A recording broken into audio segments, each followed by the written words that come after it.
Hello and welcome to a very special episode of New Game Plus. And I say that every week, but this week is actually episode 299 of New Game Plus. 299. God, I've wasted my life. But because I'm wasting my life, you can come along for the fun too. We have reviews of NBA 2K20. We have Donald with one of his on-the-level things about game preservation. And we also have Luigi's Mansion. It's going to be a very, very fun ep. But for now, something completely different. I did want to take a second before we get to 300 just to thank everyone for watching in the first place, but also just to mention that even though the TV series will end for a couple of weeks while we have a break over Christmas, there will be a bunch of content still airing at the same time. Jack, behind me, you can't see him, I don't think, I can't tell what the camera is. He's making a bunch of content to go over through Christmas, but we're also going to have Game of the Year. We want to do something a little bit different with it, so put your thinking caps on, have a think about what you want to suggest for Game of the Year. Because this year's been a bit of a quieter one. There's been no particular straight-up winner. It's not like last year where Red Dead Redemption 2 should have won, but of course New Game Plus people are pledged to vote for God of War. And so it's no obvious ones like that, at least at the moment. But we're coming into that busy period. We're going to be doing a lot of that stuff. And then we'll also have some cool streams, some great stuff through Christmas. It's going to be lots and lots of fun. So don't think just because the television show's over, there's nothing to watch. Go to newgameplus.tv. Don't forget to check out New Game Plus TV at Facebook, Twitter, Twitch, YouTube, Instagram, all the fun stuff. And there'll be more of us to do. Jack, wave to people. I don't think they can see you. There you go. He's going to make some stuff. Bye. Well, Jamie finds out if it really is the shoes in NBA 2K20.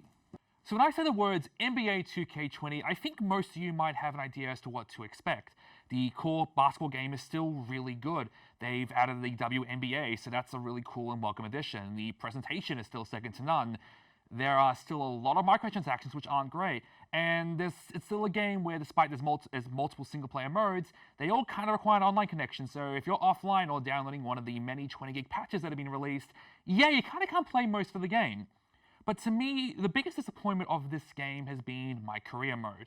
So last year, the story wasn't great, but they tried to do some weird things to kind of tell a story through playing NBA 2K. And granted, not a great story, but it at least tried something new and interesting and weird and different. I always will respect that.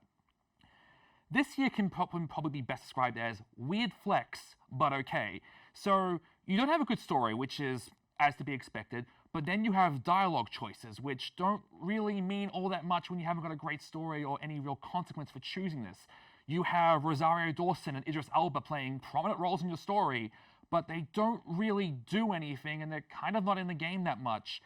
You have there's a subplot where your character has to make a shoe deal, and so you get these lengthy cutscenes where brands are speaking to you, as in you, the player, not the my player, and telling you about how awesome their brand is. Now, I could go on, but it's kind of a weird shame because the core basketball game is still really good. And the kind of neat thing is nowadays they've added in an archetype system. So basically, you can kind of make your character kind of in a specific way. So if you want to build them as say a three-pointer, like I do, it's great. You can kind of scale towards it now, and it's really cool and rewarding.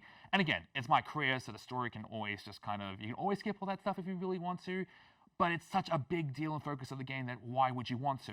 So, but otherwise, again, it's NBA 2K. I think if you hear that, you know what you're going to expect.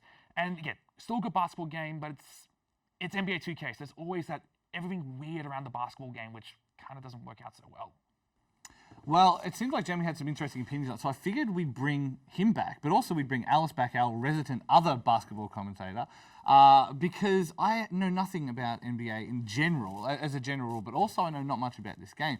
But you seem kind of down on it. Like, let's be real. I mean, look, as overall, I still think it's a really good basketball game. It's always been a weird thing. Alice, you'll also agree with me, like, everything else around the basketball game is it's really bizarre and weird sometimes just how they make this game. It wants to be all things to all people, and in some cases it ends up being none of the things to any of the people. Yeah, it's just like, again, you and I, we both love my career. It's like the best part of the game, but even sometimes just like, why are you doing the things you're doing? Why is it that your character runs in a certain way? Why is it the story just isn't, like, why do you have Idris Elba in the game for like 5 minutes total? He barely does anything. It's just, the answer to all of your questions, Jamie, is money.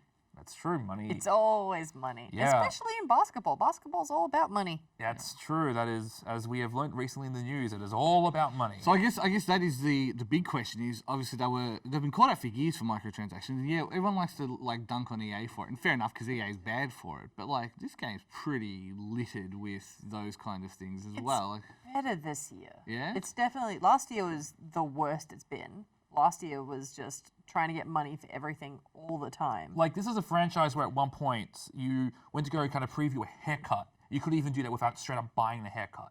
And the next year after that, they made a joke about it. Oh, the previous management made you pay for the haircut before you actually looked at it, so we're not going to do that anymore. It's like, can you make that joke? meme it on yourself, yeah. Yeah. But it's like, yeah. It's like, I like that you're trying to make this better, but in a way they made it worse by doing that. It's like, yes, let's all remember how terrible we are. And this is, I guess, this is that march towards everything being a service. And you were saying that there's certain modes you can't actually play unless you're online. Like, as far as I'm concerned, that's not giving me. If the game is free and you do that to me, I'll suck it up. I'll make my peace of it. This is a full price game. Yeah, like, look, plus microtransactions, plus that. I get the idea because the modes I'm playing tend to be the ones that actually do heavily rely on the virtual currency. So obviously there's ways that you can't really dupe it if you're offline, which I get it, but it's like I'm downloading a 20 gig patch just to play this game. I don't have a lot of free time, so I figure I want to play something. I don't really want to play quick play because as much as I love the Lakers, I would really rather play as my guy, you know? I actually liked career mode this year, though. Yeah. I think, which I know we disagree on, and I know it was just really, really, really long cutscenes where you put your controller down and the screen would go dark. The cutscene was that long. Basketball game by Hideo Kojima. I play Japanese RPGs with as much story as this game. It's like, what are you doing? Yeah. But I actually liked the story. For once, I actually liked most of the characters who weren't being completely sexist towards the trainer, Cindy. There was a lot of comments about Cindy that I was not down with. There's always next year, I guess. Was it in the, like, and again, the fact that you've called it out, was it in the context of showing it as like, these guys are creeps, or was it just like, it's accepted kind of thing? Because that's it's just, this is what we do. I like that your character never crossed that line. Yeah. But his friends did, and he never called it out. And it was like, oh, yeah, I forgot about that part of sports. That's why I don't spend time with sports fans or play this game online. Yeah, well, I mean, it's always that joke if you really want, like, you know, Gamergate's a thing, but if you really want criticism, like, say something about the Essendon Football Club, like, that's when they'll come out after you. The Bombers are also my team, but yes. Say something about Collingwood, mate. Well, but Collingwood's the easy target. They're punching down. No, anyway, it doesn't matter. The Terrible. moral story That's is... what they generally do. That's true. That is true.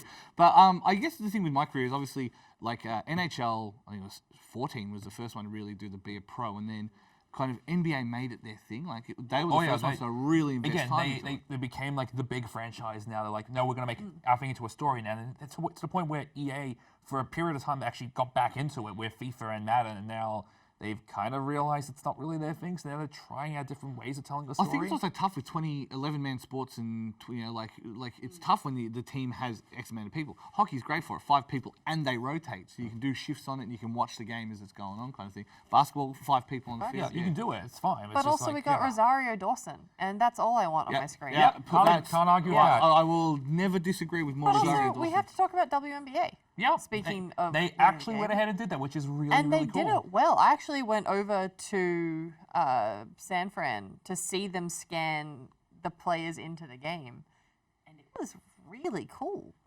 It was like they were talking about how their daughters were going to be able to see it and how much it would have meant to them when they were kids. Oh, that's cool. And I don't know, it seemed like a really important moment, but then it's only in the play now. Like maybe one day you can have it in Korea. I mean, yeah, maybe it'll be the same at some point. They've done the work. I guess the question becomes, do you think it's still worth having a play? Oh, absolutely. If you like basketball, this is the only good basketball game. I agree. Again, I still agree with that. I think everything else around the basketball game is still really weird, but the WNBA is a really cool addition. The presentation is still second to none, and the basketball game itself is still really good. Wow. Yeah. Plus, the Clippers might win this year, so this is all I care about. Well, that's just crazy talk, but I'm just going to wait for the next NBA Jam game, which to me is taking way too long, EA.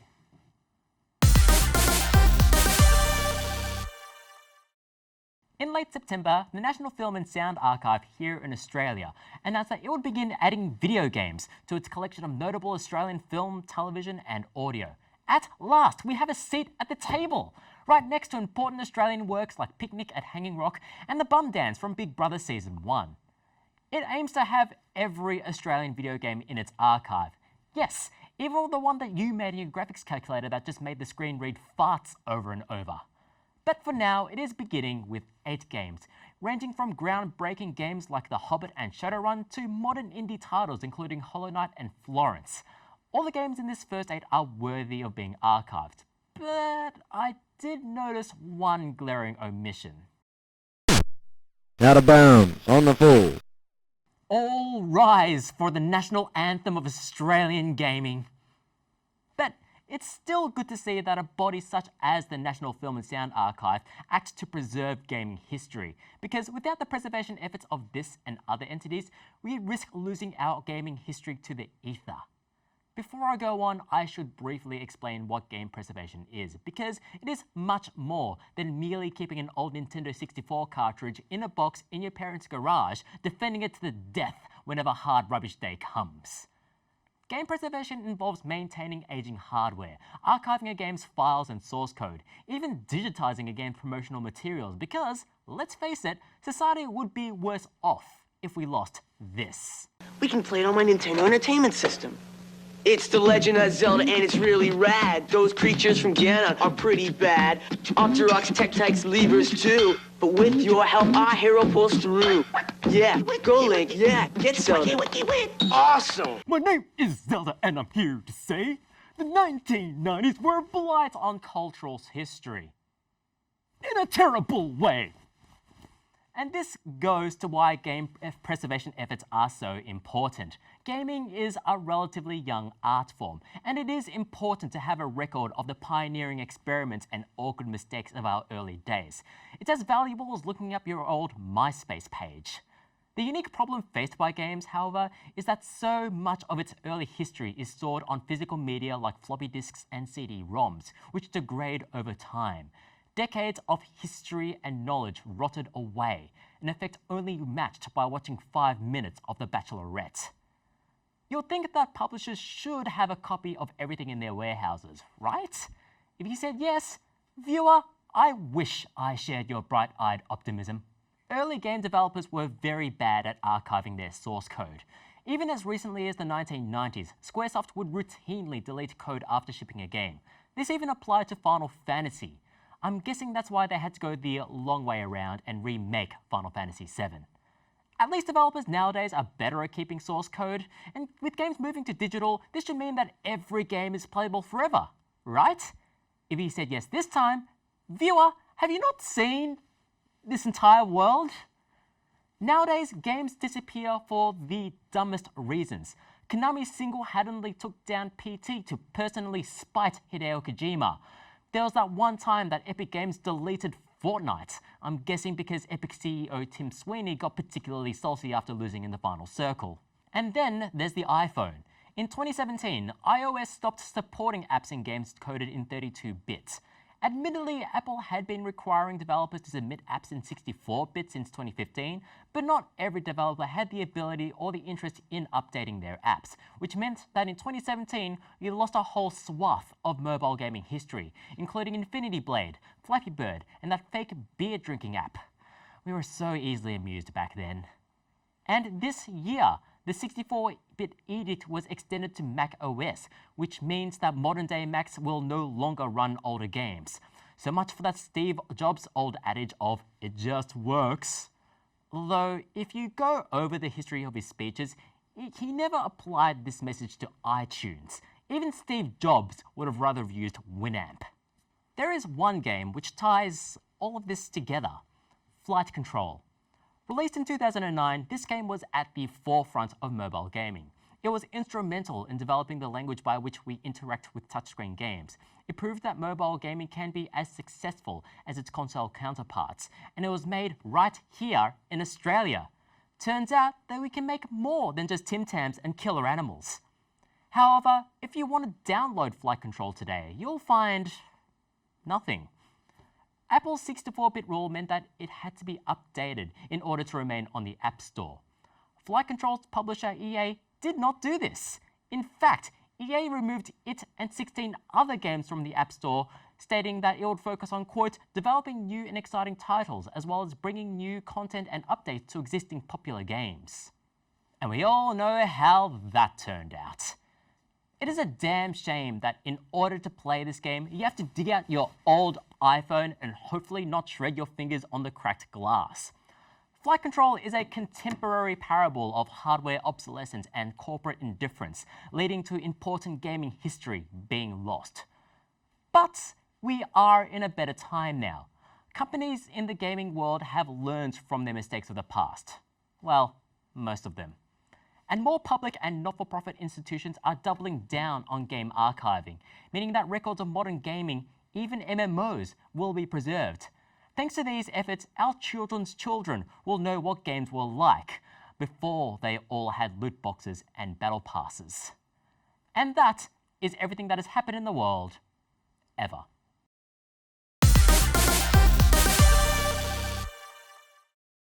Well, Cardi goes off in search of his Mario in Luigi's Mansion 3. Motherfucker. 5, 4, 3, 2.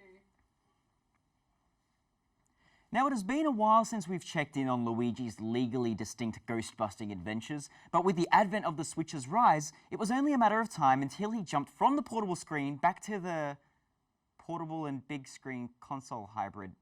Anyway, as we speak, we are well and truly in the spooky season, and I speak with surefire confidence that nothing else will let's fucking try that again. Quill. So, all I can think of is that word that Don was saying funny. Notoriously, that's it. It's throwing me off. Sorry. 4, 3, 2. Now, it's been a while since we've checked in on Luigi's legally distinct ghost-busting adventures, but with the advent of the Switch's rise, it was only a matter of time until he jumped from the portable screen back to the portable and big screen console hybrid. Anyway, as we speak, we are well and truly in the spooky season, and I speak with surefire confidence that nothing else will quite trick or treat you better than Luigi's Mansion 3. To set the scene, Luigi strikes lucky with an invitation to stay at the 5-star Last Resort Hotel, along with Mario, Princess Peach, an assortment of Toads, and his trusty friend Polterpup. However, everybody suddenly whisked away and turned into paintings during the first night of their stay. With Luigi and Polterpup the only ones able to escape the clutches of King Boo, they steeled themselves for one more frightful night of ghost hunting, just not in a mansion this time. As the game takes place in a high-rise hotel, the Last Resort sports a large amount of intricately themed and designed floors to explore. And trust me when I say that some of the game's strengths is mostly thanks to its great take on warped art deco and tight level design. For example, there's an indoor medieval-themed amusement park riddled with traps, a garden-themed suite that forces you to use your vacuum to swing on vines, and one of my personal favorites, traversing a series of haunted movie sets to help a ghost director get his megaphone back. One of the biggest criticisms of Luigi's Mansion 2 was its samey, heavy-handed mission-based structure, which didn't really help the universe feel cohesive or as expansive as it should have been. Thankfully, Luigi's Mansion 3 has equity in variety and familiarity so that it doesn't repeat the sins of its father. Speaking of visuals, the animation is absolutely spot on. Luigi, Professor Gadd, the ghosts, and even inanimate objects exaggerate their poses, movements, and expressions so much, completely reminiscent of a Saturday morning cartoon. And after some thought, the idea of a Luigi's Mansion animated movie would be an absolute delight if Luigi's Mansion 3 is anything to go by. Every frame of every cutscene is a joy to watch in motion, and thankfully, the gameplay department is just as strong. The feel of combat and searching for loot in the hollowed halls of the hotel is extremely similar to Luigi's Mansion 2, with the ability to slam ghosts and stun them with charge energy beams still intact. The increased power of the Switch allows for more ghosts to be rendered at a time on the screen, and being able to scoop up additional ghosts while you slam them down is definitely appreciated when you're feeling overwhelmed, which is most of the time.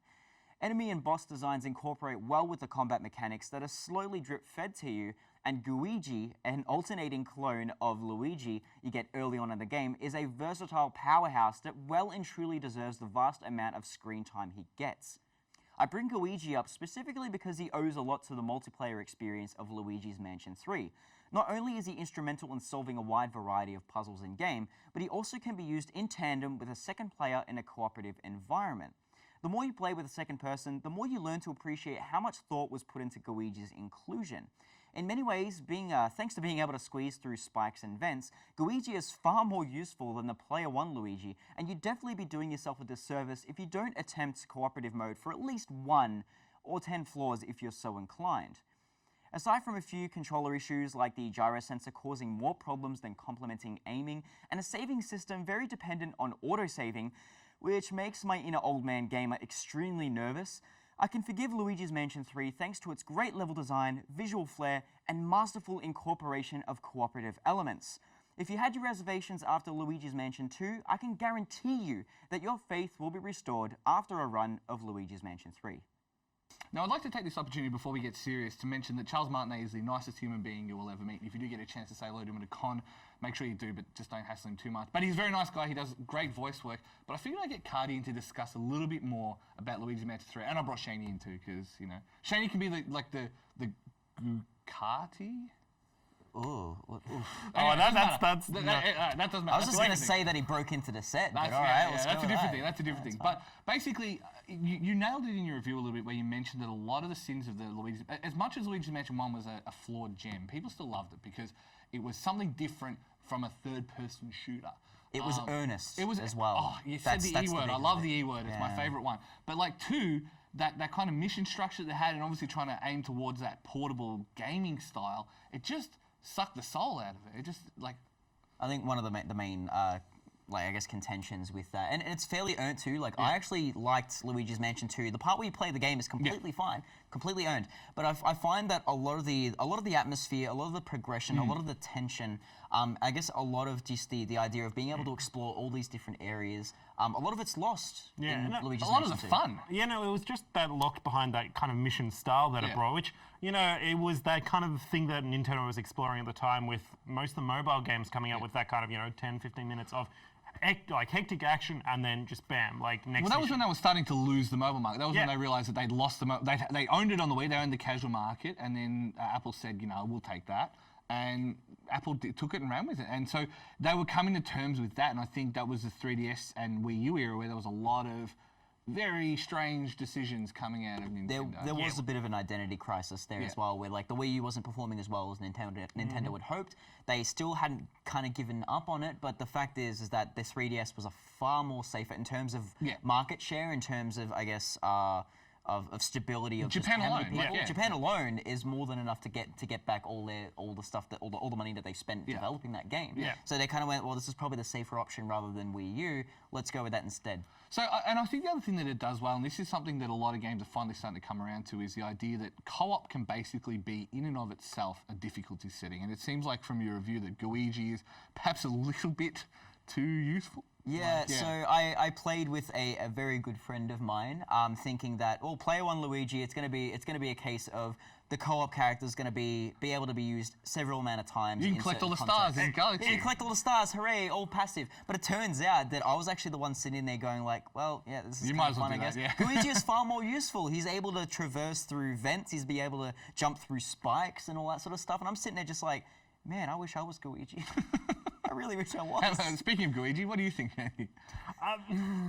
Okay, I'm not taking that anywhere. It doesn't work because I'm having more fun than he is. That's true. It's true. Oh god.